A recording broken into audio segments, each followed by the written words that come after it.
ನಮಸ್ಕಾರ ಸ್ನೇಹಿತರೆ, welcome back to ಕಥೆ ದಿನಕ್ಕೊಂದು ಕಥೆಯ ಸರಣಿಯಲ್ಲಿ ಇಂದು ಹೇಗೆ ತೆನಾಲಿ ರಾಮ ವರ್ಷದ ಮಹಾಮೂರ್ಖ ಎಂಬ ಸ್ಪರ್ಧೆಯನ್ನು ಗೆಲ್ಲುತ್ತಾನೆಂದು ತಿಳಿದುಕೊಳ್ಳೋಣ. ಈ ಕಥೆಯನ್ನು ಆನಂದಿಸುತ್ತೀರಿ ಎಂದು ಭಾವಿಸುತ್ತೇನೆ. ಹಾಗೆ ಚಾನೆಲ್ಗೆ ಇನ್ನೂ ಸಬ್ಸ್ಕ್ರೈಬ್ ಆಗಿಲ್ಲವಾದರೆ ದಯವಿಟ್ಟು ಸಬ್ಸ್ಕ್ರೈಬ್ ಮಾಡಿ. ಕಥೆಯನ್ನು ಮಿಸ್ ಮಾಡದೆ ಕೊನೆಯವರೆಗೂ ಕೇಳಿ. ವಿಜಯನಗರವನ್ನು ಕೃಷ್ಣದೇವರಾಯ ಆಳುತ್ತಿದ್ದ ಕಾಲದಲ್ಲಿ ವರ್ಷದ ಮಹಾಮೂರ್ಖನೆಂಬ ಸ್ಪರ್ಧೆಯನ್ನು ಏರ್ಪಡಿಸುತ್ತಿದ್ದನು. ಆ ಸ್ಪರ್ಧೆಯಲ್ಲಿ ಯಾರು ಬೇಕಾದರೂ ಭಾಗವಹಿಸಬಹುದಾಗಿತ್ತು. ಸ್ಪರ್ಧೆಯನ್ನು ಗೆದ್ದವರಿಗೆ 5,000 ಚಿನ್ನದ ನಾಣ್ಯಗಳು ಲಭಿಸುತ್ತಿತ್ತು. ಇದು ಎಲ್ಲರ ಮನಸ್ಸಿನಲ್ಲಿಯೂ ಆಸೆಯ ಅಲೆಗಳು ಏಳುವಂತೆ ಮಾಡಿತ್ತು. ಆದರೆ ಅವರಿಗಿದ್ದ ಒಂದು ತೊಂದರೆ ಎಂದರೆ ತೆನಾಲಿ ರಾಮ. ಅವನು ಪ್ರತಿಸಲವೂ ಏನಾದರೂ ಮಾಡಿ ಆ ಸ್ಪರ್ಧೆಯನ್ನು ಗೆಲ್ಲುತ್ತಿದ್ದ. ಈ ಬಾರಿ ಆಸ್ಥಾನಿಕರು ರಾಮ ಸ್ಪರ್ಧೆಯಲ್ಲಿ ಭಾಗವಹಿಸದಿರುವಂತೆ ಮಾಡಲು ಒಂದು ಉಪಾಯ ಹೂಡಿದರು.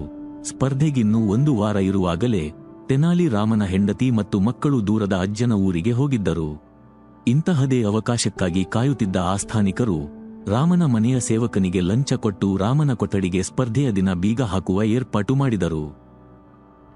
ಸ್ಪರ್ಧೆಯ ದಿನದಂದು ಸೇವಕ ತೆನಾಲಿಯ ಕೊಠಡಿಗೆ ಬೀಗ ಹಾಕಿ ಅಲ್ಲಿಂದ ಓಡಿಹೋದ.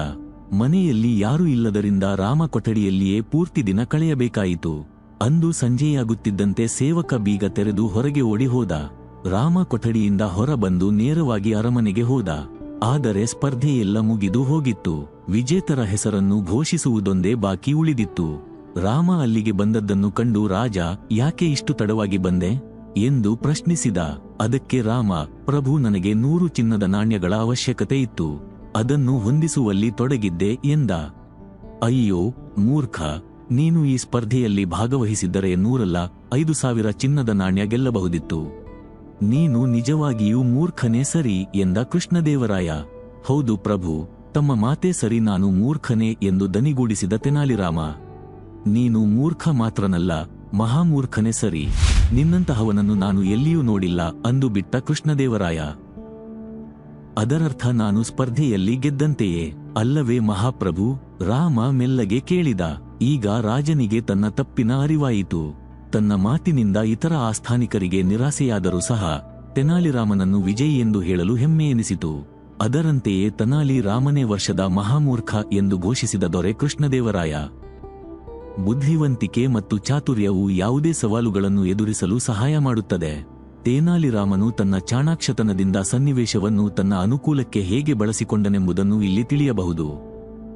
ಕಥೆಯನ್ನು ಇಲ್ಲಿಯವರೆಗೆ ಕೇಳಿದ್ದಕ್ಕಾಗಿ ಧನ್ಯವಾದಗಳು.